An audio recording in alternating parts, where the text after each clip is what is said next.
संविधान के किस अनुच्छेद में विरोध करने का दोस्तों अधिकार जो है वह शामिल है। ठीक है, देखिए इस क्वेश्चन को लेने का दोस्तों सबसे बड़ा दोस्तों कारण जो है वो आप सभी जानते हो दोस्तों, आपके अभी जो संसद जो मार्च हुआ था, आपने देखा होगा दोस्तों, आपके सीजेपी जो था, आपके कॉकरोच जनता जो पार्टी दोस्तों, आपके सीजेपी जो है आपके, इस कॉकरोच जनता पार्टी के द्वारा संसद दोस्तों मार्च जो है, संसद मार्च जो है इसका आह्वान किया गया था। आपके इसका आह्वान जंतर मंतर जो है आपके यहाँ से दोस्तों किया गया था। और आप सभी जानते हो कि इसके बीच में बहुत सारी एक्टिविटी जो है आपके वो यहाँ पर दोस्तों होती है। ठीक है, ये आपने देखा होगा। तो क्या भारत के पास दोस्तों विरोध, क्या भारत के लोगों के पास में, नागरिकों के पास में विरोध करने का अधिकार है? तो बिल्कुल दोस्तों भारत के नागरिकों के पास में विरोध करने का अधिकार है। ठीक है, और ये कौन से आर्टिकल के अंदर लिखा हुआ है? ये आर्टिकल 19 के दोस्तों अंदर लिखा हुआ है। ठीक है, क्या दोस्तों भारत के नागरिकों के पास में, क्या इंडिया के अंदर संविधान में, क्या इंडिया के अंदर संविधान में विरोध करने का दोस्तों अधिकार है आपके? तो बिल्कुल विरोध करने का अधिकार हमारे पास में है। विरोध दोस्तों करने का अधिकार हमारे पास में है। ये आपके अधिकार कहाँ पे दिया गया है?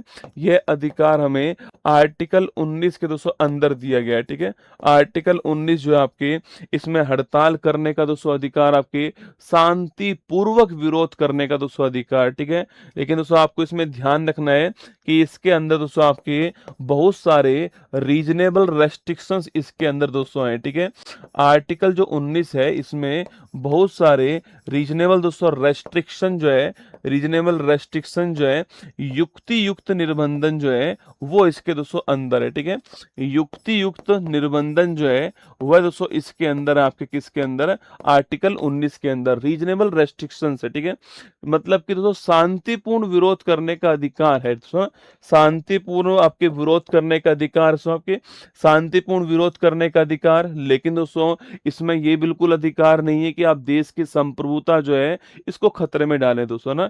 इसमें आपके देश की संप्रभुता जो है आपके, अगर इसकी बात आएगी तो आप जो है शांतिपूर्वक आप जो है विरोध नहीं कर सकते दोस्तों ना। इसके अलावा दोस्तों आपको अगर देश की सुरक्षा की बात आएगी तो आप विरोध नहीं कर सकते, यहाँ पर ध्यान रखना है। ठीक है, इसके अलावा दोस्तों अगला आपके दोस्तों, अगर आपके जो देश की सार्वजनिक संपत्ति है, अगर आप उसको नुकसान पहुंचाओगे, अगर देश की जो प्रॉपर्टी है आपके, सार्वजनिक संपत्ति जो एसेट्स हैं आपके, अगर आप इनको नुकसान पहुंचाओगे तो आपको विरोध करने का दोस्तों अधिकार नहीं है। ठीक है, अगला दोस्तों क्वेश्चन आपके सामने दोस्तों, ये सारे क्या है? ये सारे रीजनेबल रेस्ट्रिक्शंस है, मतलब कि दोस्तों युक्ति युक्त निर्बंधन आपके, या फिर दोस्तों मैं कहूँ आपकी लिमिट्स है ना, ये सीमा है। ठीक है, ये आर्टिकल 19 जो है इसकी जो सीमाएं है, लिमिट जो है, ये आपको संप्रभुता है, सुरक्षा है दोस्तों, आपकी सार्वजनिक संपत्ति की सुरक्षा जो है आपकी, यह भी इसमें शामिल आपके लॉ एंड ऑर्डर दोस्तों ना, सार्वजनिक व्यवस्था जो है आपकी, लॉ एंड ऑर्डर जो है, अगर ये इससे बिगड़ता है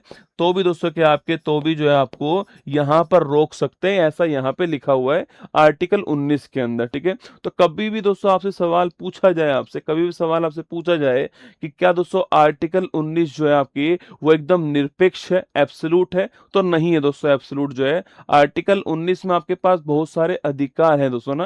दोस्तों आर्टिकल 19 जो है आपके सो, इस आर्टिकल 19 में हमारे पास बहुत सारे दोस्तों अधिकार है आपके, जैसे कि दोस्तों आर्टिकल 19A में, आर्टिकल 19(1)(a) जो है आपके, इसके अंदर हमारे पास अधिकार है अभिव्यक्ति का जो अधिकार है हमारे पास में, बोलने का जो अधिकार है वो हमारे पास किसके अंदर है? आर्टिकल 19(1)(a) में। ठीक है, चुप रहने का अधिकार भी हमारे पास इसी के अंदर है, अभिव्यक्ति का जो अधिकार है वो भी हमारे पास आर्टिकल 19(a) में 1A के अंदर। ठीक है, वहीं आर्टिकल 19(1) ग्रुप बनाने पे बैन जो है वो पुलिस कर सकती है, जो कि आप सभी जानते हो कि आपने अगर सुना हो दिल्ली के अंदर सीजेपी का जो संसद मार्च था उससे पहले, जस्ट पहले इसको वहां पे लगाया गया। तो आपने सुना भी होगा, खबर भी आई थी कि आपके वहां पे धारा 163 जो आपके वो वहां पर आसपास लगा दिया गया है। ठीक है, और इसको लगाने के बाद अगर वहां पर आप इकट्ठा होते हो तो फिर जो है आप इस धारा के अनुसार पुलिस कार्रवाई कर सकती है। ये साफ साफ जो है इस धारा के अंदर लिखा हुआ है। इस धारा का उद्देश्य है लॉ एंड ऑर्डर को मेंटेन करना। आपके लॉ एंड ऑर्डर जो है इसे मेंटेन करना जो है, ये इस धारा का उद्देश्य आपको ध्यान रखना है। ठीक है, लॉ एंड ऑर्डर को मेंटेन करना, ये दोस्तों इस धारा का उद्देश्य आपको ध्यान रखना है। और जब भी दोस्तों कोई विरोध होता है उसके अंदर अगर कोई दोस्तों लीडर नहीं, आपके अगर कोई लीडर नहीं है और अगर जनता लीडर की नहीं सुन रही है तो उसमें दोस्तों कुछ उपद्रवी अपने आप शामिल हो जाएंगे, वो अलग अलग तरीके से उसके अंदर शामिल कर दिए जाएंगे। ठीक है, और उनका काम एक ही होगा, वो है आपके इसको बिगाड़ना दोस्तों ना। उनका एक ही काम होने वाला है, इसको बिगाड़ना काम उनका होगा, क्योंकि उनको पता है कि जैसे हम इसको बिगाड़ेंगे दोस्तों, और पुलिस जो है हमारे ऊपर क्या करेगी, पुलिस जो है वो एक्शन लेगी आपके, और वो यही करना चाहते हैं जिस कारण जो है एक शांतिपूर्ण दोस्तों आंदोलन जो 23 दिन तक, आप सोचिए एक बंदा दोस्तों 20-22 दिन तक जो है वो जंतर मंतर पर आपके भूखा रह करके बैठा हुआ है और शांतिपूर्ण आपके आंदोलन कर रहा है। क्या दोस्तों वहां के जो लोग हैं अगर उनको हिंसा करनी होती तो 23 दिन तक जंतर मंतर पे भूखे पेट बैठते, क्या नहीं बैठते। लेकिन ये वो लोग भूल गए कि ये सब होने वाला था और ये सब आपके हुआ, और वहां पे आप सभी जानते हो उसके बाद वहां पे लाठीचार्ज हुआ, बल का प्रयोग किया गया लॉ एंड ऑर्डर को मेंटेन करने के लिए, क्योंकि ये हमारी भी जिम्मेदारी जो बनती है। तो सुनना दोस्तों, ये हमारी भी तो जिम्मेदारी बनती है, क्योंकि हमारे पास मौलिक अधिकार दिए तो हम ही को संविधान ने मौलिक कर्तव्य भी दिए, ठीक है, फंडामेंटल ड्यूटीज भी हमको दिए, मौलिक कर्तव्य भी दोस्तों हमको दिए आपके। और जो मौलिक कर्तव्य आपकी अगर बात करूं आपसे आर्टिकल दोस्तों आपके आर्टिकल 51 की बात करें आपसे ना, आर्टिकल 51 की बात करें आपके, इस आर्टिकल 51 एक के अंदर आपके 51 एक के अंदर सार्वजनिक संपत्ति की जो सुरक्षा है ये हमारा क्या है, आपकी पब्लिक जो प्रॉपर्टी है इसका जो सुरक्षा है ये हमारा मौलिक कर्तव्य है। क्या है हमारा, ये हमारा मौलिक कर्तव्य है, ये आपको ध्यान रखना है, ठीक है। आर्टिकल 51 एक के अंदर ये हमारा मौलिक कर्तव्य है, ये हमारा फंडामेंटल ड्यूटी है, ये आपको ध्यान रखना है, ठीक है। तो कभी सवाल आपसे पूछे यहाँ पर तो नोट कर लीजिए, बिल्कुल हमारे पास विरोध करने का अधिकार है, लेकिन विरोध कैसा हो, शांतिपूर्ण विरोध होना चाहिए, हथियार रहित विरोध होना चाहिए, ये आपको ध्यान रखना है, ठीक है। चलिए आगे बढ़ते हैं, नेक्स्ट क्वेश्चन आपके सामने। तो राइट टू प्रोटेस्ट हमारे पास में है